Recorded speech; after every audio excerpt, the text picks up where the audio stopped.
السلام عليكم ورحمة الله وبركاته. الحمد لله رب العالمين والصلاة والسلام على النبي الأمين وعلى آله وصحبه أجمعين. أما بعد كرمضان قات ياجي هونو يتلايو تياقيوچن يمن ملسبت بروغراماتن سيهون وده تياقيوچ ملاش كمقباتاتن بفيت ባለፈው የጥያቄ መልስ መግቢያ ላይ የተወሰኑ የዱዓ አደቦችን ተቅሰናል። ዱዓ ከትልልቅ ዒባዳዎች መሃል አንዱ ነው። በል ሶሒህ በሆነው ሐዲስ እንደተነገረው ዱዓ ዒባዳ ነው ብለዋል ነብዩ አለይሂ ሰላቱ ወሰላም። ይህን ታላቅ ዒባዳ አሳምረን ልንተገብረውና ልንፈጽመው ይገባናል። ረመዳን ላይ ዱዓ ማብዛት ልዩ አጅር እንዳለው ተቀባይነት የማግኘት እድሉ ሰፊ እንደሆነም ገልጸናል። ከዱዓ አደቦች አንዱ ዱዓ ከመጀመራችን በፊት አላህን ማወደስና ሶላት አለ ነብይ ማወረድ ነው። እንደዚሁ እጃችንን አንስተን የራሳችንን ሐጃ መዘርዘር ልንጀምር አይገባም። መጀመሪያ አላህን ልናወደሰው፣ ልናልቀው፣ ልናጠራ ይገባል። ከዛ አስከትለን ደግሞ ሶላት አለ ነብይ ልናወርድ ይገባናል። ከዛ በኋላ የራሳችንን ሐጃ ጠይቀን ስናበቃ መጨረሻ ላይ ስንዘጋም ሶላት አለ ነብይ ልናወርድ ይገባናል። እንደዚሁ ከዱዓ አደቦች ሌላኛው የምንፈልገውን ነገር ሶስት ጊዜ መጠየቅ ነው። ዱዓ ስናደርግ ሶስት የደጋግመን መጠየቁ ዱዓችን ተቀባይነት እንዲያገኝ ከሚያደርጉ ነገሮች መሃል አንዱ ነው። اللهم اغفر لي اللهم اغفر لي اللهم اغفر لي ማለት اللهم ارزقني ያለን መደጋገም ነብዩ አለይሂ ሰላቱ ወሰላም ዱዓ ሲያደርጉ ሶስት ያደርጉ እንደነበረ ሐዲስ ላይ ተጠቅሷል። ወሀከዛ ከዱዓ አደቦች ሌላኛው ዱዓ መቅቡል ይሆንበታል የተባለን ወቅትና ሁኔታ ጠብቆ ማድረግ ነው። የሌሊቱ የመጨረሻው ክፍለ ጊዜ ላይ፣ ጁሙዓ ቀን ላይ፣ በተለይ ማምሻ ከአሱር በኋላ፣ እንደዚሁ ከሶላት በኋላ ከማሰላመታችን በፊት ወይም ደግሞ ካሰላመተን በኋላ የምንላቸው ዚክሮች ራሳቸው እንደ ዱዓ ተቆጥረው ማለት ነው። ሌሎችም ዱዓ መቅቡል ይሆንባቸዋል የተባሉ ወቅቶች አሉ። ረመዳን በጥቅሉ ዱዓ መቅቡል የሚሆንበት ወቅት ነው። ለይለቱል ቀድርም እንደዚሁ ዱዓ መቅቡል ይሆንበታል ተብሎ ተስፋ የሚደረግ ሌሊት ነውና እንደዚህ አይነት አጋጣሚዎችን የጠበቁ ዱዓ ማድረግ ነው። አላህ ተባረከ ወተዓላ ዱዓቸውን ከሚቀበላቸው ባሮቹ ያድርገን። ወደ ጥያቄዎቹ ምላሽ ስንመለስ ዛሬ ከምናያቸው ጥያቄዎች አንደኛው አሰሪዎቼ ዑምራ ከኛ ጋር መሄድ አለብሽ ብለውኛል፣ አይ ብላቸውም የግድ ነው ብለውኛልና ከአሰሪዎቼ ጋር ዑምራ መሄድ እንዴት ይታያል የሚል ጥያቄ ነው። በመጀመሪያ ደረጃ አሰሪዎች የስጋ ዝምድና ኖሯቸው መህረም እስካልሆኑ ድረስ አንዲት ሴት ከአሰሪዎቿ ባዕድ ከሆነ አሰሪዋ ጋር ለዑምራም ይሁን ለሌሎች ጉዞዎች ከተማን ለቃ መሄድና መሳፈር አትችልም። እዚህ ጥያቄ ላይ በተጠቀሰው መሰረት ከተገደደች ግን ላ ዩከልፉ ላሁ ነፍሰን ኢላ ውስዐሃ የተኛዋንም ነፍስ አላህ ተባረከ ወተዓላ ከአቅሟ በላይ አያስገድዳትምና ከአሰሪዎቿ ጋር መሳፈር ትችላለች። ፈልጋ ሳይሆን ተገዳ ነውና ያደረገችው። እነሱ ሂዲ ብለው እንኳን ባያስገድዷት ቤት በመቅረቷ ለህይወቷ ምትሰጋ ከሆነ መሄድ ትችላለች። ይህንንም ኢብኑ ዑተይሚንን ጨምሮ ሌሎችም ዑለሞች ጠቅሰዋል። ኢነማ የሚከለከለው በራሷ ፍላጎት በራሷ ምርጫ መህረም ከማይሆናት ባዕድ ሰው ጋር ለዑምራ ብላ መጓዙ ነው የሚከለከለው። ነቢያችን አለይሂ ሰላቱ ወሰላም በአላህና በመጨረሻው ቀን የምታምን ሴት ያለ መህረም አትጓዝ ብለዋል። ለዑምራ ከሆነ ለሐጅ ከሆነ ችግር የለውም። ብዙ ሴቶች አብረው ካሉ ችግር የለውም። መንገዱ ሰላም ከሆነ ችግር የለውም አላሉም። የትኛውም መልኩ ሴት ልጅ ያለ መህረም መሳፈር አትችልም። ያለችበት ቦታ ሰላም ካልሆነና ለህይወቷ መሰጋ ከሆነ ወይም ደግሞ እስልምናዋን በሀገሯ ማከናወን ካልቻለች ብቻ ነው ሴት ልጅ ለብቻዋ መሰደድ የምትችለው። ዑምራም ይሁን ሐጅ ሴት ልጅ ላይ ዋጅብ የሚሆነው ሐጅ የሚያስደርጋት ዑምራ የሚያስደርጋት የቅርብ ረዳት የሚሆን መህረም ወንድ ካላት። መህረም ሊሆን የሚችለው ደግሞ አባት፣ ባል፣ ወንድም ልጅ፣ አያት፣ አጎት፣ የወንድም ልጆች እነዚህ ናቸው። እነዚህ ከሌሉ ሐጁም ይሁን ዑምራው በጊዜው መተግበሩ ዋጅብ አይሆንባትም። እስክታገኝ ትጠብቃለች። ካላገኘችና ሳታደርግ ከሞተችም በንያዋ ኢንሻአላህ ተዓላ አጅር ታገኛለች። አሁን ግን እየተደረገ ያለው ያውም ሱና ለሆኑ ለሁለተኛ ለሶስተኛ ዙር ላይ የሚደረጉ ዑምራዎች ነው። ሴቶች ከሴቶች ጋር ተሰብስበው ሌላ ጊዜ ደግሞ ከአሰሪ ጋር እያሉ የሚሄዱ ያለው ይህ ስህተት ነው። አላህን ልንፈራ ይገባናል። ሌላኛው ጥያቄ ሐይድ ላይ ሆኖ ቃይደቱ ኑራኒያን ማሰማት ወይም መቅራት እንዴት ይታያል የሚል ነው። ቃይደቱ ኑራኒያ ቁርአን አይደለም።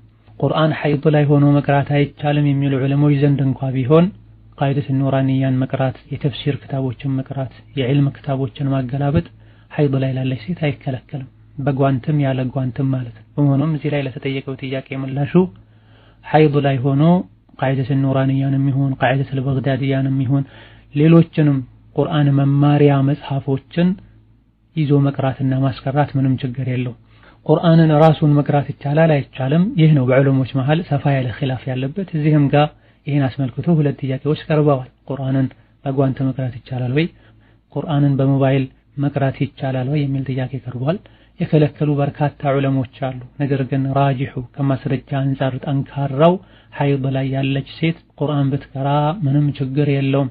በባዶ እጇ ከመያዝ ተጠንቅቃ ጓንት አድርጋ አሊያ ደግሞ በኮምፒውተርና በሞባይል ላይ የተጫነን ቁርአን ወይም ደግሞ ሌላ ሰው የገለጠላት ቁርአን ብትቀራ ምንም ችግር የለውም። አስተማሪ ሆናም ይሁን ሐፊዝ ሆና እንዳይረሳትም ብላ ይሁን እንደዚሁ ቁጭ ብላ ለዒባዳ ለመቅራትም ይሁን ቁርአን ብትቀራ ምንም ችግር የለውም። ሐይድ ላይ ያለች ሴት ቁርአን አትቅራ ብለው ነቢ አለይሂ ሰላቱ ወሰላም አልከለከሉም። ሶላት አትስገድ ብለው እንደከለከሉት ሁሉ ማለት ነው። ሆኖም የተሻለው ከማስረጃ አንፃር ጠንካራው ሐይድ ላይ ያሉ ሴቶች ቁርአን መቅራት ይችላሉ። በባዶ እጃቸው እንዳይነኩ የሚችሉትን ሁሉ ጥንቃቄ አድርገው ይቅሩ እንላለን። ረመዳን ላይ በተለይ የዒባዳ ወር ነው፣ የቁርአን ወር ነውና ሐይድ ላይ ነኝ ብለው ቁርአን ከመቅራት ወደ ኋላ ሊሉ አይገባቸውም። ሌላው ተራዊህ ሶላትን ቤት መስገድ እንዴት ይታያል? ዊትርንስ መድገም ይቻላል ወይ የሚል ጥያቄ ነው። ተራዊህን ቤት መስገድ ይቻላል፣ ምንም ችግር የለው። ወላኪን በላጩ መስጂድ ሄዶ ከሙእሚኖች ጋር በጋራ ቁርአን እየሰሙ መስገድና ዱዓቸውን መሳተፍ አሚን ማለቱ የተሻለ ነው። ሆኖም መስጂድ ሄዶ መስገድ ያልቻለ ሰው ወንድም ይሁን ሴት በቤት ውስጥ ተራዊህ መስገድ ይችላል። እንዴት ነው የሚሰገደው? ስንት ነው የሚሰገደው የሚል ጥያቄም አለ። ተራዊህ የቻሉትን ያክል መስገድ ይችላሉ፣ ሁለት ረካ ማለት ነው። ነገር ግን ነቢያችን አለይሂ ሰላቱ ወሰላም ሰግዶ የነበረው 11 ረካ ነው። ወላኪን እያንዳንዱ ረካዓ እጅግ በጣም ረጃጅም ሰዓቶችን እየቆሙ ሩኩዕ ያደረጉ ስጁድ ያደረጉ ነበር የሚያሳልፉት።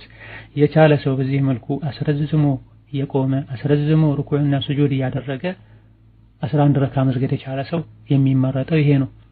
ካልሆነ 21 መስገድ ይቻላል፣ 23 መስገድ ይቻላል፣ 40 መስገድ ይቻላል፣ 30 ምናምን መስገድ ይቻላል። ነብዩ አለይሂ ሰላቱ ወሰላም ሶላቱል ለይሊ መትና መትና ብለዋል። የሌሊት ሶላት ሁለት ረካ ነው ብለዋል። ሶላት ተራዊህ ከሌይልን የሚመደበው። ሌላ ከጥያቄዎች መሃል አንዱ መጀመሪያ ላይ ተራዊህ ሰግዳለሁ ዊትሩንም አብድሬ ሰግጄ ኋላ ላይ ተነስቼ ሰግድ ደግሞ ሌይል በመሰግድበት ጊዜ ዊትሩን መድገም እችላለሁ የሚል ጥያቄ ነው። በአንድ ሌሊት ሁለት ዊትር እንደሌለ ነብዩ አለይሂ ሰላቱ ወሰላም ተናግረዋል። ላ ዊትራኒ ፊ ሌሊትን ብለዋል። በአንድ ሌሊት ሁለት ዊትር የለም ብለዋል። ሆኖም መጀመሪያ ዊትር የሰገደ ሰው ኋላ ላይ ተነስቶ ሁለት ረካ ቢሰግድ ምንም ችግር የለው። ሁለቴ ዊትር መስገድ አይቻልም ነው እንጂ የተባለው መጀመሪያ ዊትር የሰገደ ሰው ተነስቶ ኋላ ላይ መስገድ ከቻለ አይስገድ ተብሎ አልተከለከለም። ዊትሩን እንዴት ያድርገው የሚለውን በተመለከተ የተወሰኑ ዑለሞች መጀመሪያ የሰገደው ዊትር ይበቃዋል፣ ኋላ ላይ ሁለት ረካ ብቻ ይስገድ ብለዋል። ኢማሙ ሶላት ተራዊህን እስኪያጠናቀቅ ድረስ አብሮ መስገድ ሌሊቱን በሙሉ ሲሰግዱ እንዳደሩ እንደሚቆጠር ነብዩ አለይሂ ሰላቱ ወሰላም ተናግረዋል። ኋላ ላይ ተነስቶ መስገድ የፈለገ ሰው ሁለት ረካ ያደረገ መስገድ ይችላል። ሌላኛው ጥያቄ ሐይድ ሲሆን ሳምንት ብቻ ነበረ የሚቆይብኝ፣ አሁን ግን 15 ቀን አልፏል፣ አልቆመም፣ ሶላቴን ጾሜን እንዴት ላደርግ የሚል ጥያቄ ነው። የሐይድ ወይም የወር አበባ ደም በሽታው በከለሩ በሁኔታው ይታወቃልና የወር አበባ ደምን መስፈርቶችን ምልክቶችን ያሟላ ደም እስከፈሰሰ ወይም እስከወረደ ድረስ ሶላትና ጾምን ማቆም ግዴታ ይሆናል። የወር አበባ ደም እየወረደ ሶላት መስገድ ጾም መጾም ሐራም ነው፣ ወንጀል ነው። የግድ ሁሌም 7 ቀን ብቻ ነው የሚፈሰው ማለት አይደለም። አንዳንዴ ሊቆይ ይችላል፣ አንዳንዴ ከ7 ቀን በላይ ሊወርድ ይችላል። ራሱን የቻለ ከዚህ አያልፍም ተብሎ የተገደበለት ጊዜ የለም በሸሪዓችን። አብዛኛውን ጊዜ 7 ቀን ብቻ ሊፈስ ይችላል፣ ሌላ ጊዜ 6 ቀን፣ አልፎ ደግሞ በጣም ከበዛ 15 ቀን ሊቆይ ይችላል ተብሏል የፍቅህ ክታቦች ላይ እንደተጠቀሰው። ከዛም በላይ ሊቆይ ይችላል፣ 20 ቀን ሊቆይ ይችላል። ኢነማ ላ ዩጥቢቁ الشهر كله ወሩን ሙሉ በሙሉ የወረደ አይቆይም ነው እንጂ የተባለው። በወር ውስጥ ለ20 ቀን ይቆይ ለ22 ቀን ይቆይ የወር አበባ ደም ምልክት እስከያዘ ድረስ ሶላትና ጾምን ማቆም ሌሎችንም በሐይድ ምክንያት የሚከለከሉ ነገሮችን መከልከል ግዴታ ይሆናል። ከዛ በኋላ የቆየውን ያክል ጊዜ ቆይቶ ሴት ልጅ ከወር አበባ ደም ስትጠራ የሚታየው ምልክት ከታየ ታጥቦ መስገድ ግዴታ ይሆናል። የወር አበባ ደም ሲቆም የሚታየው ምልክት እስካልታየ ድረስ የሚወርደው ደምም የወር አበባ ምልክቶችን የወር አበባ ደሞችን ምልክት እስከያዘ ድረስ መሰበርና መታገስ ያስፈልጋል። ወሩ ሙሉ የወረደ እንደሆነ እንደዚሁ ደግሞ የወር አበባ ደም ምልክት ከሌለው የበሽታ ደም ሊሆን ይችላልና ይሄኔ የወር አበባ ደም ሳይሆን የበሽታ ደም ነውና መጨረሻ ላይ አንዴ ገላን ታጥቦ ከዛ በኋላ መስገድ ይቻላል። ብዙ ጊዜ ለእንዲህ አይነት የወር አበባ ደም መዛባት ሰበብ የሚሆነው የእርግዝና መከላከያ መድኃኒቶችን መውሰድ ነው። ሌላ ጊዜ ደግሞ ጉዳትና ስራ መብዛት ሊሆን ይችላልና እንደዚህ ዒባዳን ለማዛባት ሰበብ የሚሆን ነገር ከማድረግ ጥንቃቄ ማድረግ ያስፈልጋል። የተከሰተና በጣም ያደናገረንም እንደሆነ ወደ ሐኪም ቤት ጎራ በማለት ይህ የወር አበባ ደም ነው ወይስ የበሽታ ደም ነው ብሎ በምርመራ ማጣራቱ የተሻለ ነው እንላለን። ሌላኛው ጥያቄ ዙህር የተበላ አዳን ቢል ምን መደረግ አለበት? አዳን እንደሰማን ማቆም ነው የሚጠበቅብን። ልክ መግሪብ አዳን ሲል እንደምናፈጥረው ልክ ሱብሒ አዳን ሲል ወይም የፈጅር ወቅት ሲገባ ምግብ ማቆም መጠጥ ማቆም ይወጅብብናል። አንዳችሁ የበላ ሳለ ወይም እየጠጣ ሳለ አዳን ቢሰማ የያዘውን ሳይጨርስ አያቆም የሚል ሐዲስ አለ። ይህን ዑለሞች በብዙ መልኩ ፈስረውታል። በላጩና የተሻለው ልክ አዳን ሲል ጎህ ሲቀድ መብላት መጠጣትን ማቆም ነው። አዳን እየሰሙ ወይም ፈጅር መግባቱን ያወቁ መብላት መጠጣቱ ስህተት ነውና መታቀብ ይኖርብናል። ሌላኛው ጥያቄ ሙሳፊር ቢበላ ነው የሚሻለው ወይስ ቢጾም ይላል። እንደ ሁኔታው ነው። መጾሙ የሚቀለው ከሆነ መጾም ይሻላል። መብላቱ የሚቀለው ከሆነ መብላት ይሻላል። በነቢዩ ዘመን ሰለላሁ ዐለይሂ ወሰለም ሱሐቦች መንገድ ላይ ሆነው ከነቢ ጋር የበሉም አሉ የጾሙም አሉ። ጾሙ የሚጎዳው ከሆነ ማፍጠሩ የተሻለ ነው። ከነቢ ጋር አለይሂ ሰላቱ ወሰላም ጉዞ የሄዱ ሱሐቦች አንዱ በጣም ደክሞት ሱሐቦች ከበውት ያናፈሱለት አይተው ይህ ምንድነው ብለው ነቢ ሰለላሁ ዐለይሂ ወሰለም ሲጠይቁ በጾሙ ምክንያት ደክሞት ወድቆ ነው ሲባሉ መንገድ ላይ መጾም መልካም አይደለም ብለዋል። ለእንዲህ አይነቱ ሰው ለሚደክመው ሰው ብለው ዑለሞች ፈስረውታል። የማይደክመው ሰው ከሆነ መጾም ይችላል። የሚደክመውና የሚከብደው ሰው ከሆነ መብላት ይችላል። ኋላ ላይ ፈጥኖ ቀዷ ማውጣት ይጠበቅበታል። ስለዚህ በላጩ በጥቅሉ መጾም ነው ወይም ደግሞ አለመጾም ነው አንልም። እንደ ግለሰቡ እንደ ሁኔታው ይለያያል። ሌላኛው ጥያቄ አሰሪዎቼ ሺሻ ያጨሳሉ፣ እቃውን አጥቤ የማዘጋጀውና የማነሳው እኔ ነኝ፣ ሐራም ይሆንብኛል ወይ ይላል። ይህ ጥያቄ በተደጋጋሚ ከሚነሱ ጥያቄዎች መሃል አንዱ ነው። አላህ ተባረከ ወተዓላ በተከበረው ቃሉ በመልካም ነገር ተጋገዙ፣ ተባበሩ፣ በወንጀል አትተባበሩ ብሏል። ሺሻ ማጨስ፣ ስጋራ ማጨስ እነዚህ ሁሉ ሐራም ናቸው። ጤናን የሚጎዱ ገንዘብን የሚያባክኑ አልፎ ሁሉ ከዒባዳ ሊያዘናጉ የሚችሉ ነገሮች ናቸውና ሙስሊም ሊርቃቸው ሊጠነቀቃቸው ይገባል።